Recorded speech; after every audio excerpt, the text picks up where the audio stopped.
Queridos irmãos e irmãs, vamos entrar na liturgia do 26º domingo do tempo comum, ano litúrgico A. Nós estamos vivendo o mês da Bíblia. Vamos celebrar esse final de semana o último domingo do mês da Bíblia. E nós podemos entender que a única palavra que podemos confiar numa confiança inabalável é na palavra de Deus. Por isso, meditando nos textos que nos são apresentados para reflexão, o livro do profeta Ezequiel, capítulo 18, versículos de 25 a 28, o Salmo é o Salmo 24, a segunda leitura, a carta de São Paulo aos Filipenses, capítulo 2, versículos de 1 a 11, e também o Evangelho de São Mateus, capítulo 21, versículos de 28 a 32. O tema é muito atual, porque fala do sim dado e vivido. E por isso as três leituras nos mostram esta realidade. Pela leitura, o povo de Israel tinha dado sim a Deus quando fez uma aliança de fidelidade. Na segunda leitura, o não que a humanidade deu para Deus, por não sustentar o sim da fidelidade, é assumido por Jesus, o nosso sim negado. E Jesus, vamos ver na segunda leitura, foi sim sempre a vontade de Deus. E o Evangelho conta a história de dois filhos, os quais o pai convida para trabalhar na vinha. Um diz sim que iria e não foi. Outro disse não e foi. Diante dessa realidade da liturgia da palavra, temos que olhar para a nossa própria vida, para ver se nós temos sustentado o sim que damos a Deus. Na realidade, foram muitos sim que damos a Deus. Sim para o nosso batismo, sim para a Eucaristia, sim para o Crisma, sim para o matrimônio, para aqueles que receberam o sacramento do matrimônio, sim para a ordenação, sim para a consagração, aqueles que se consagraram a Deus. É importante nós entendermos: Deus se agrada não com aquele que começa, mas o que termina. Começar e não terminar para Deus não vale. Precisamos irmos até a última consequência para não voltarmos atrás no sim que damos a Deus. E exatamente este é o tema da primeira leitura, porque o povo discute com Deus dizendo que a maneira de Deus agir não é correta. Por que eles falam isso? Porque eles tinham dado sim a Deus e depois esse sim se tornou um grande não. Não fizeram o que tinham que fazer, que era a fidelidade, a não idolatria, a realidade de não se unir com os povos pagãos. No entanto, eles foram contra o sim que haviam dado. E muitos se desviaram do caminho de Deus. E Deus disse para eles, através do profeta: o justo que se desviar do caminho já não mais agradará a Deus. E o ímpio que se arrepende e começa a trilhar o caminho da justiça, esse agradará a Deus. E aqueles que tinham se desviado diziam: isso não é justo, porque nós vivemos a vida inteira fazendo certo.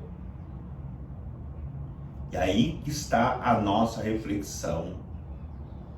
Não basta ser um bom cristão por alguns anos. Tem que ser durante toda a vida. E temos que refletir se de fato temos vivido aquilo que nós havíamos prometido a Deus, dado o sim a Deus. Porque infelizmente hoje esta é a realidade. Quantos dão sim no batismo, mas depois não vivem como filhos de Deus? Porque dar sim para Deus no batismo é viver de fato como filho de Deus. O filho de Deus deve obedecer aquilo que o Pai coloca, que são os mandamentos, para que ele possa de fato sustentar o seu sim. A mesma realidade na Eucaristia. Quem disse sim a Deus na Eucaristia, disse que queria viver comunhão com Deus e comunhão com os irmãos. No momento que nós rezamos e vigiamos, nós estamos em comunhão com Deus, vivendo Eucaristia, que é comunhão. E quando estamos em comunhão com os irmãos, sem nenhuma inimizade, vivendo o perdão com todos, nós estamos sustentando o sim que dizemos a Eucaristia quando fizemos a nossa primeira comunhão. A crisma que recebemos é a mesma coisa. Aliás, é muito importante nós entendermos o que é o sacramento do crisma, porque na verdade o nome é confirmação. E muitos acham que quando se recebe o sacramento da confirmação, está confirmando o batismo. O sacramento da confirmação não é para confirmar o batismo, porque o batismo é um sacramento que uma vez recebido não precisa mais ser confirmado, é indelével, é para sempre. Ninguém tira a marca do batismo que nós recebemos. Mas quando dizemos nós vamos ser confirmados através do bispo, a confirmação quer dizer: eu estou confirmado na maturidade cristã. Os três sacramentos, batismo, Eucaristia, e quando eu recebo o sacramento da confirmação, eu digo para a igreja: eu estou maduro, eu estou pronto para ser confirmado na minha maturidade cristã. Mas quando nós dizemos esse sim, depois vivemos uma realidade de imaturidade cristã, não assumindo a nossa condição cristã, nós estamos dizendo não. Não estamos cumprindo o sim que nós damos.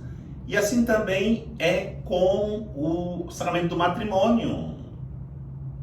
Quando se diz sim um para o outro do altar, é o momento mais importante, que é naquele momento que acontece o casamento.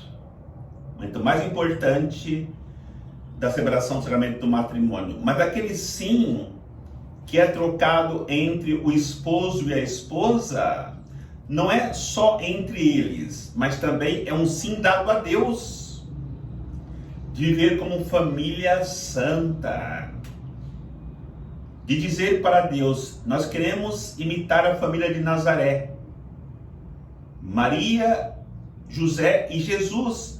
Quando não fizemos isso, procuramos pelo menos trabalhar para chegarmos à santidade. Nós dizemos sim à lei do altar, mas estamos vivendo com um sonoro não a Deus. Como também o sacerdote, no sacramento da ordem, quando ele diz sim, prometo, e depois não vive o que tem que viver, vivendo a administração dos sacramentos, o consagrado, a consagrada, a mesma realidade. Então, hoje nós somos chamados a refletir sobre o sim que damos a Deus. E aí, a segunda leitura da Carta de São Paulo aos Filipenses vai dizer que Jesus foi sempre sim. Ele disse sim ao Pai: eu vou assumir a condição humana. Ele disse sim ao Pai: eu vou salvar a humanidade. Mas a humanidade, diante do pecado, da morte que vivia, só poderia ser salva com a entrega de Jesus na pior morte que poderia haver para um ser humano. E Jesus, na sua condição divina, ele assume essa morte, a morte de cruz, e disse sim ao Pai: eu assumo. O que Jesus assume é o nosso não dado a Deus. E esse não dado a Deus estaria para nós sofrimento, dor e morte no pecado. O sim de Jesus nos tira do sofrimento, da dor e da morte do pecado. Porque sofrer por Cristo é uma coisa, sofrer pelo pecado é consequência de dizermos não a Deus. Sentir a dor por Cristo é uma coisa, sentir a dor pelo pecado é a consequência de dizermos não a Deus. Morrer com Cristo para nascer para uma vida nova é uma realidade. Cristo morreu para nos dar a vida. Agora, morrer por causa do pecado é consequência do não que dizemos a Deus. Então é importante nós refletirmos antes de darmos qualquer sim a Deus. Porque aquilo que Jesus diz no Evangelho de hoje para os fariseus são palavras muito duras. Quando ele diz que as prostitutas, os publicanos vos precederão no reino de Deus. Por quê? Aí ele explica a parábola, na hora que o pai convida o filho para trabalhar na vinha, ele disse que iria e não foi. Os fariseus. E quantas vezes nós temos essas atitudes farisaicas, com a não vivência do sim que nós damos, e teremos esta mesma palavra dura para nós. As prostitutas, os publicanos vos precederão no reino dos céus. Porque aquele filho que disse não, depois tomado de arrependimento, como Maria Madalena, como Zaqueu, com o próprio Mateus, evangelista de hoje, tinham dito não a Deus, depois tomados de arrependimentos, rever as suas vidas, e disseram sim e foram para a vinha. Então é muito próprio para este momento aquele evangelho que Jesus diz: não é aquele que me diz Senhor, Senhor, que entrará no reino dos céus, mas aquele que fará a vontade do meu Pai. E a vontade do Pai é que nós sempre sustentamos o sim que nós damos. E aí fica a reflexão para nós. Como está o meu sim do batismo? Como está o meu sim da primeira comunhão, da minha confirmação, do meu matrimônio, da minha ordenação, da minha consagração? Hoje é dia de refletirmos sobre isso e renovar esse sim a Deus, para que possamos experimentar a alegria de um Deus que foi até as últimas consequências, para que nós possamos aprender com Ele a sustentar o nosso sim e um dia chegarmos com Ele também na eternidade, pela nossa obediência ao Pai, como Ele foi obediente. O Senhor nos abençoe em nome do Pai, do Filho e do Espírito Santo. Amém.